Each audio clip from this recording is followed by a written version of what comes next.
ಕೂತ್ಕೊಂಡ್ರೆ ಕೆಲಸಗಳು ಆಗಲ್ಲ. ಆಡಿಯೋಗೆ ಶಿಫ್ಟ್ ಆಗಿ ಅದನ್ನು ಕೇಳ್ತಾ ಹೋಗಿ, ಹಾಡುಗಳನ್ನ ಕೇಳಿ. ವ್ಲಾಗ್ಸೂ ಅಷ್ಟೇ, ಮೇಜರ್ಲಿ ವ್ಲಾಗ್ಸ್ ಏನಿರುತ್ತೆ ಅಂದರೆ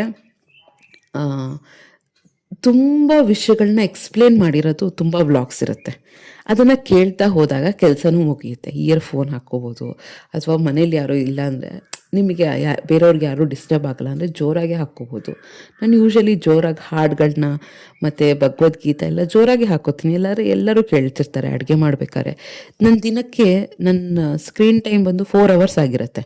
ಅದರಲ್ಲಿ 4 ಅವರ್ಸಲ್ಲಿ ಒಂದು ಅರ್ಧ ಗಂಟೆನೂ ನಾನು ಮೊಬೈಲ್ ನೋಡಿರಲ್ಲ. ಬಟ್ ಸ್ಕ್ರೀನ್ ಟೈಮ್ ಹೆಂಗಾಗಿರುತ್ತೆ ಕೇಳ್ತಾ ಇರ್ತೀನಿ, ತುಂಬ ಕೇಳ್ತೀನಿ ನಾನು.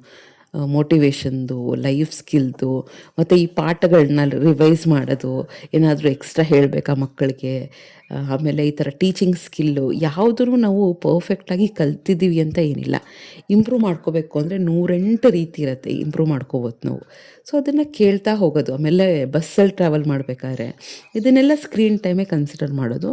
ಬಟ್ ನನಗೆ ಅದು ಕಾನ್ಷಿಯಸ್ ಇರುತ್ತೆ, ನಾನು ಜಾಸ್ತಿ ನೋಡಿಲ್ಲ ಅಂತ. ನೋಡ್ತೀನಿ ಬಂದಿದ ತಕ್ಷಣ, ತುಂಬ ಸಾಕಾಗಿರುತ್ತಲ್ಲ, ಒಂದು 1/4 ಗಂಟೆ ಕೂತ್ಕೋತೀನಿ, ಇಲ್ಲ ಅಂತಲ್ಲ. ರಿಲ್ಯಾಕ್ಸೇಷನ್ ಬೇಕಾಗುತ್ತೆ, ಏನಾದರೂ ನೋಡುವಂಥದ್ದಿದ್ರೆ ನೋಡ್ತೀನಿ, ಬಟ್ ತುಂಬಾ ಕಡಿಮೆ.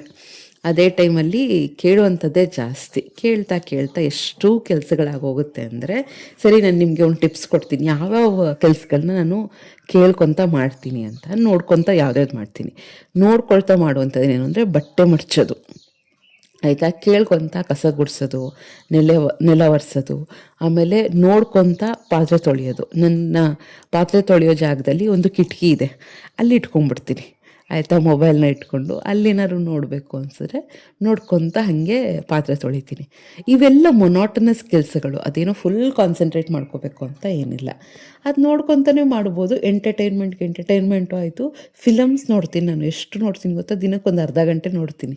ನನ್ನ ತಮ್ಮ ಯೂಶ್ವಲಿ ಏನಾದರೂ, ನಮ್ಮಮ್ಮ ನನ್ನ ತಮ್ಮ ಏನಾದರೂ ಫಿಲಮ್ ನೋಡಿದ್ರೆ ಅವ್ರು ನನಗೂ ಕಳಿಸ್ತಾರೆ, ನೋಡು ಇದನ್ನು.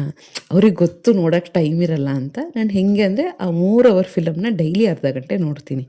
ಎಂಟರ್ಟೈನ್ಮೆಂಟ್ ಆಯಿತು. ಲೈಫ್ನ ಇರೋದೊಂದು ಲೈಫು ತುಂಬ ಸೀರಿಯಸ್ ಆಗಿ ಮಾಡಿಕೊಂಡು ಎಂಜಾಯ್ ಮಾಡ್ದಂಗೆ ಲೈಫ್ನ ಲೀಡ್ ಮಾಡೋದು ಅದೂ ಇಲ್ಲ. ಬಟ್ ಸ್ಮಾರ್ಟಾಗಿ ಎಂಜಾಯ್ ಮಾಡಬೇಕು. ಎದುರುಗಡೆ ಇಟ್ಕೋತೀನಿ. ಕೆಲವು ಸತಿ ನೀವು ನಂಬಲ್ಲ, ಆಯಿತಾ, ಫಿಲಮ್ ಇಂಟ್ರೆಸ್ಟಿಂಗ್ ಇದ್ದರೆ ಕೆಲಸಗಳನ್ನ ಹುಡ್ಕೋತೀನಿ ನಾನು. ಹೆಂಗನ ಫಿಲಮ್ ನೋಡಬೇಕಲ್ವಾ, ಸೊ ಅದಕ್ಕೆ ಕೆಲಸನ ಹುಡುಕಿ ಹಾಗೆ ಚಾಪಿಂಗ್ ಮಾಡ್ಕೋತೀನಿ, ಆಯಿತಾ. ಚೆನ್ನಾಗಿತ್ತು, ಮೊನ್ನೆ ಹಾಗೆ ಆಯಿತು, ಯಾವುದೋ ಫಿಲಮ್ ನೋಡ್ತಾ ಇದ್ದೆ, ಚೆನ್ನಾಗಿತ್ತು, ಅರ್ಧ ಗಂಟೆಗೆ ಸ್ಟಾಪ್ ಮಾಡೋಕ್ಕೆ ಆಗಲಿಲ್ಲ. ಪಾತ್ರೆ ತೊಳೆದು ಮುಗ್ದಾಯಿತು, ಅದಕ್ಕೆ ಹಾಗೆ ಚಾಪಿಂಗ್ ಮಾಡ್ಕೊತ ನೋಡ್ತಾ ಇದ್ದೆ. ಫಿಲಮ್ ನೋಡ್ದಂಗೂ ಆಯಿತು, ಕೆಲಸನೂ ಮುಗ್ದಂಗೆ ಆಯಿತು. ಸೊ ಈ ಥರ ಇಂಪಾರ್ಟೆಂಟ್ ಕೆಲಸಗಳು